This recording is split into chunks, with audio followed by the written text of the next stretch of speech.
One of the concepts that fuels the book of James is the concept of wholeness. Or you might use other words like completeness or maturity or perfection to describe the same concept. It's that idea that we are whole and integrated throughout in our humanity, that we are the same through and through, that our person has integrity, right? And that concept comes up in the very first few verses of the book. In James 2 through 4, it says, "Count it all joy, my brothers and sisters, when you encounter trials or testing of different kinds, because the testing of your faith produces endurance." And then he says, "Let endurance finish its work so that you may be mature and complete, lacking in nothing." What he means by, in that last phrase of mature and complete, is this concept that we're talking about, the concept of wholeness. In other words, let your being be through and through fully integrated so that you are completely yourself. You're completely the person that you're created to be.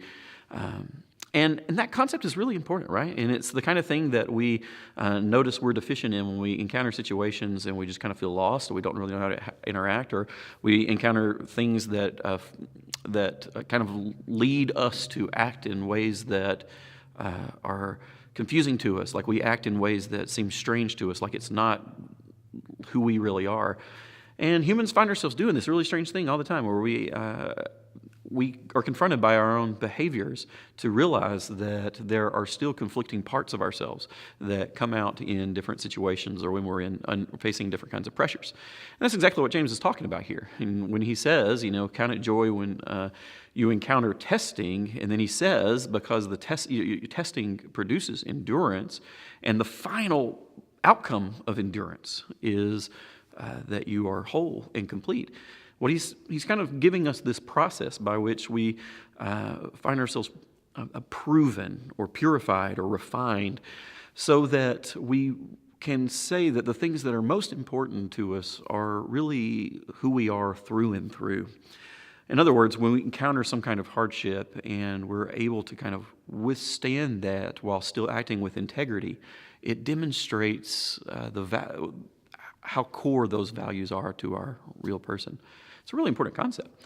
And when we encounter some kind of hardship and we feel kind of lost and we act in ways that maybe disappoint ourselves, then we find out maybe there's still fractures within our person and still places where we're a little bit broken and incomplete and maybe not as whole as we want to be or as we could be. And, that's part of what it means to grow and to mature and to become whole, is to kind of come to a place where no matter what our situation is, no matter what's happening around us or to us or what we're wrestling with inside us, we end up acting in ways that are consistent with who we really, who we want to be, but also who we were created to be. I think James offers us that concept, and it's a significant picture. It's a significant idea to kind of get a hold of, to think about what it means for ourselves to really become mature, to really become complete and whole. And that doesn't mean that we become, free of making any kind of mistakes, or it doesn't. I don't think it even mean that we get to a place where we don't have like competing desires or values within us. But it does mean that, at least to a degree, that we become fully integrated. Okay. And that we're able to act and behave and speak with integrity. And we say fewer things and maybe eventually know things that betray us to actually be something different. And we don't act in ways that kind of betray our character. As James gives us that concept, James also in the book gives us different ways of thinking about what it means to become that kind of a person. Unfortunately, there's not really any shortcuts, okay? One of the ways that you do that is by encountering difficulties and trials. And you encounter that kind of testing, and somehow you're able to kind of puzzle through it and remain faithful to who you are, remain faithful to your identity and your values. And James uses the word faith, right? The testing of your faith. And you live out the person that you're trying to be, the person that you want to be. And as you kind of encounter something that puts pressure on that, but then you also are able to kind of push through it and work through it, then that's what reassures you, or maybe re-underlines, re-emphasizes who it is that you actually are. And you become more and more that person every time you go through a trial, and you're able to kind of push through and act in with integrity. Then it becomes easier the next time. Okay, it becomes something that you're able to do with more and more consistency, with more and more maturity, and not only that, James also offers us this concept that we need to be able to act in that sort of way, and he says that's wisdom. And he says if we lack wisdom, we go to God for it. We ask God in prayer for it, and then we pursue it, and we learn to discern what really is wise and what isn't.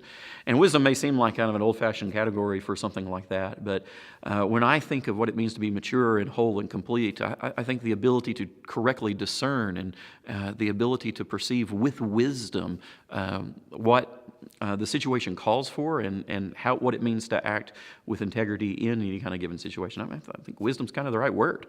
Wisdom is a way of understanding how our speech and behavior and how the way that we act in a certain kind of situation, what it will kind of lead to in the future, or what it will lead to us becoming.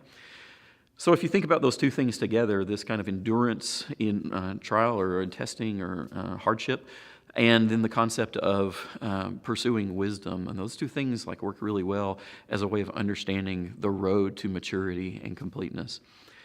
One of the things that I appreciate about the book of James so much is that it refuses to allow us to just kind of throw up our hands and say, we are who we are, and this is kind of the way things are, right? There's no fatalism allowed here. Instead, James calls us to press on towards being the people that we're created to be, to press on towards being the best version of ourselves, or the final mature version of ourselves.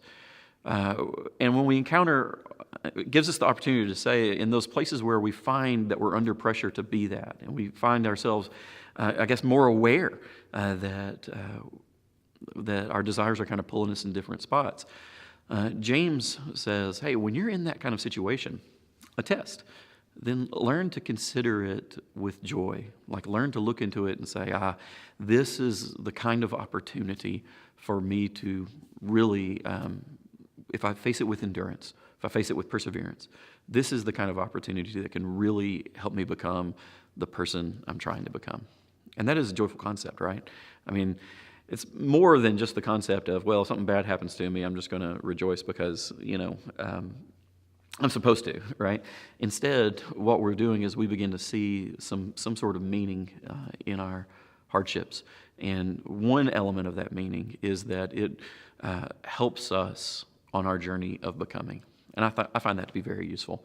So as we continue to read James, let's look at ways that we can pursue wholeness and pursue wisdom and look at the things that we face, even when they're hard, with a sense of joy.